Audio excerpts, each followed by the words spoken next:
He thought it was just another night in the woods, until he found photos of himself sleeping on a stranger's phone. Who was really watching the campers in the dark?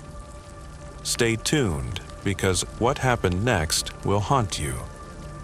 Before the story begins, make sure to subscribe to the channel so you don't miss the most chilling true horror stories coming soon. Your nightmares are just getting started. I was 25 when I signed up for a guided trek in the Blue Ridge Mountains in North Carolina. It was February, just before the popular season, so our group was small. 9 people joined, plus Greg, our guide who knew the trails very well. The first day went fine. We walked through pine and oak with short breaks near clearings. In the evenings, we stopped before dark and set up tents near simple wooden shelters that the Park Service built for hikers. Most people use their own tents anyway. I shared mine with April, a student from Raleigh who carried a camera and liked taking notes on the plants she found. I stayed awake for a while. I thought about the phone and how it was probably in her bag the whole time.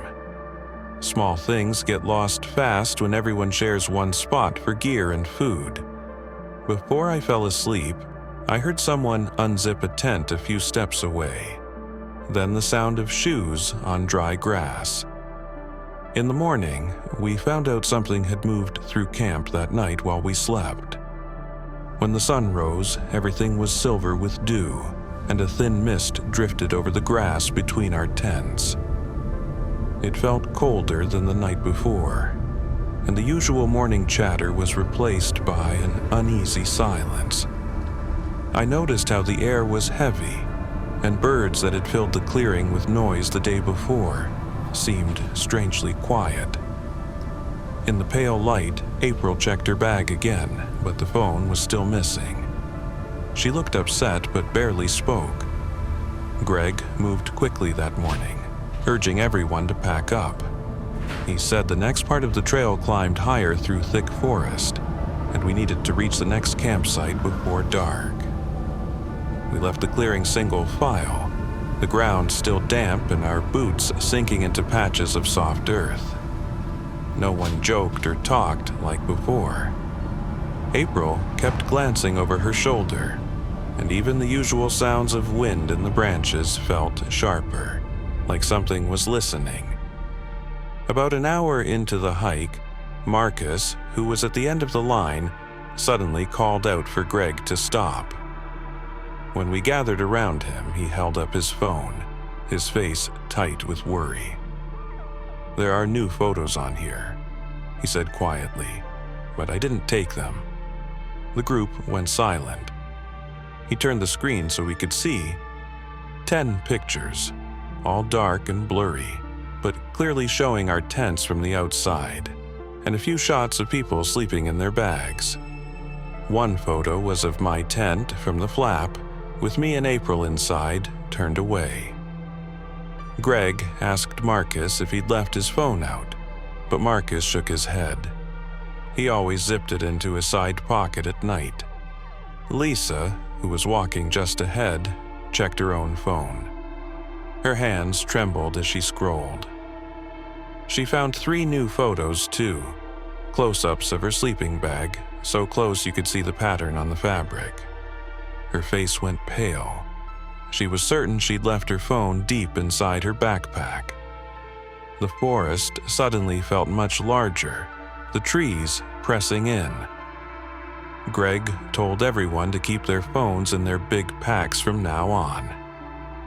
He searched around the last camp for footprints, but the ground was messy with overlapping tracks and nothing clear showed up. He tried to reassure us, saying maybe someone was playing a prank, but his voice was tight. No one believed it. For the rest of the day, we walked in silence, only stopping briefly for water. Even the birds seemed to avoid us. April kept checking the trees behind, and Marcus turned off his phone and buried it deep in his clothes bag. By late afternoon, we reached the next campsite. a flat spot near a small waterfall where the air felt colder and the mist never seemed to lift. Greg said we would all camp close together and that he'd keep watch by the fire all night. As darkness fell, the sound of water grew louder, mixing with the crackle of the fire and the occasional snap of a twig in the forest. Nobody could really sleep. Most people lay awake in their tents, flaps half open so they could see Greg by the fire, his flashlight beam sweeping the tree line. Around midnight, I tried to close my eyes, but every small sound outside made my heart race. Dry leaves shifting, a branch snapping, or just the rush of the waterfall blending with something I couldn't quite place. Once or twice, I heard someone quietly unzip their tent and whisper to Greg, asking if he'd seen anything. He always answered softly, "No, nothing. Try to get some sleep." But nobody really did. I kept watching shadows flicker on the tent walls, feeling sure something was moving out there. Just before dawn, I heard Greg talking in a low, urgent voice. I lifted my head and saw his flashlight beam shaking as he aimed it toward the trees by the waterfall. There was nothing visible, just a thick shadow that seemed to slip away behind the trunks. When I asked him later, Greg said he thought he saw a shape moving, but couldn't tell if it was a person or just shadows in the mist. As soon as the sky started to lighten, Greg told everyone to pack up quickly. No one argued. We hurried down the last stretch of trail, barely stopping to eat or look back. The morning was cold and silent. When we reached the small parking lot at the trailhead, Greg immediately called the local park office to report what happened. He showed the rangers the strange photos on Marcus's and Lisa's phones. One of the rangers said, "Maybe someone from outside watched you at night and used the phones when people left them in easy spots. Maybe they just wanted to scare you, but there's no way to know for sure. Nothing clear was left behind." None of us felt any better. We drove away with the sense that the woods had secrets we were never meant to see. I was 23 when I went camping with Michael and Owen, two friends from my last year of college. I grew up in a small town in Oregon, not far from the Cascades, so being out in the woods always felt natural to me. My dad used to take me hiking and camping almost every summer. Sleeping in a tent and cooking over a fire was my way to clear my head when life got heavy. That spring, the three of us planned a weekend trip before finals, picking a clearing by a narrow river deep in national forest land, about 2 hours from my parents' house. It wasn't an official campsite, just a flat spot people sometimes used. Now and then, you'd see old fire rings or stacked wood left behind by other campers. We left Friday after our last classes, stopped at a gas station, then drove straight through winding back roads. The last stretch was rough gravel, then a short walk downhill with the late sun shining through the trees. By the time we reached the clearing, the sky was gold and the air smelled like pine and wet earth. We moved quickly, pitching the three-person tent, circling rocks for the fire, and gathering sticks and branches from the forest floor. Michael cleared brush at the edge of the clearing, while Owen laid out our sleeping bags inside. I unpacked food and checked the small camping stove in case the wood was too damp to light. None of us cared that we had no cell signal. That was part of the point. When dinner was done, we sat around the fire, listening to the river's rush and the crackle of flames, feeling like the whole world was just us and the dark woods. We let the fire burn low and crawled into the tent, zipping it tight. The river outside was a steady hush, broken now and then by the call of an owl or something splashing far downstream. I lay awake, staring at the nylon ceiling, feeling the cool air settling in. At some point in the night, I woke to a sound. Twigs snapping slowly, one by one, just outside the tent. It wasn't cold, but my back felt stiff as I listened, not daring to move. Owen shifted beside me but didn't wake up. I unzipped my sleeping bag halfway, holding my breath, hoping it was just a raccoon near the food bag we'd tied up in a tree. Then I heard something softer than leaves, like the flicker of a small fire catching. I pushed myself up, careful not to make noise, and peered through the mesh window. Past the spot where we'd buried our fire, an orange glow moved behind a cluster of thin trees. My skin prickled.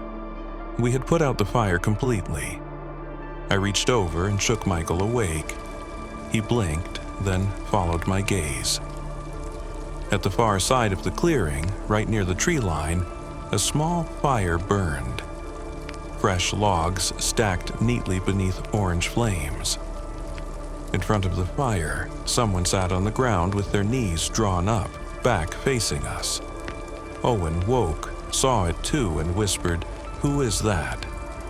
We all stayed low, barely breathing, as the figure didn't move or look our way. The only sounds were the river and the fire's distant crackle. Michael leaned closer and whispered, "Should we call out?" I shook my head, but he called anyway. "Hey!" The figure by the fire didn't react. Michael called again, a little louder, and this time the silence pressed in so hard I could hear my own heartbeat. Owen gripped my arm and whispered, "Let's just leave." None of us wanted to move closer, so we waited, crouched together in the cold, hoping the person would stand up or say something. But the figure just sat there, staring into the fire. After what felt like forever, Michael finally mouthed, "Let's go." We unzipped the tent as quietly as we could and crawled out onto the cold ground, hearts pounding. Staying low, we packed up our sleeping bags and stuffed everything we could into our packs. We didn't bother folding the tent. We just grabbed our things and slipped away toward the car, avoiding the firelight. In the rearview mirror, as we sped down the gravel road, I could still see the orange glow flickering between the trees. We didn't talk much on the drive back. The sky was still dark, and the forest pressed in on either side of the road.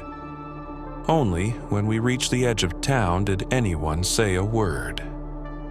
After that night, I never camped anywhere so isolated again. Now, I only pick official sites, where there's always someone else nearby.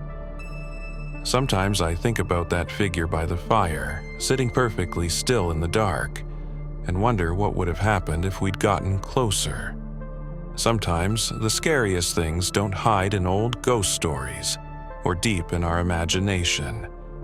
They're out there, waiting in the woods or in the eyes of a stranger who never says a word. These nights left us all with more questions than answers.